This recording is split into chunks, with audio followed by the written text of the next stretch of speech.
কি অবস্থা সবার? আশা করি সবাই ভালো আছেন। আজকে খুবই সুন্দর একটা বাইরের ওয়েদার। দেখেন বাইরের দৃশ্যটা আপনাদেরকে এর জন্য দেখাচ্ছি।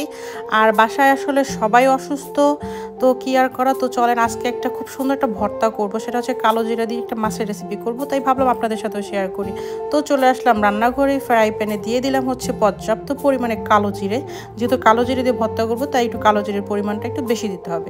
এরপরে হচ্ছে রসুন আর কাঁচামরিচ, যে যতটুকু ঝাল পছন্দ করেন সেই অনুযায়ী রসুন কাঁচামরিচ দিয়ে দিবেন। তারপরে এখানে মাছটা আমি হালকা একটু সিদ্ধ করে নিয়েছি লবণ আর হলুদ দিয়ে। আপনারা চাইলে কাঁচা মাছটাও দিতে পারেন, কারণ কাঁচা মাছটা না দিয়ে বা ভেজে দিতে পারেন। হ্যাঁ, ভেজে দিলে একটু বেটার হবে। তো তারপরে পরিমাণ মতো লবণ দিয়ে দিব। এটাকে একদম খুবই ঝরঝরে করে, যতটা মানে রস বা পানি যা থাকে না কেন পুরোটা ভেজে দেখেন এরকম হয়ে যাবে। একদম একটু ঝরঝরে করে নিব। রসুনটা হালকা একটা ভাজা হবে, দিয়ে পাটায় বেটে নিতে হবে, যে যেভাবে করেন। কেউ চাইলে ব্লেন্ডারও করে নিতে পারেন। আমার পাটাপোতা আছে, তো এখানে আমার বাবা আমাকে হেল্প করছে, তো সে সুন্দর করে আমাকে বেটে দিচ্ছিল ভর্তাটা। তো এই তো এরকম একটা মজার ভর্তা গরম গরম ভাতের সাথে খুবই মজা লাগবে।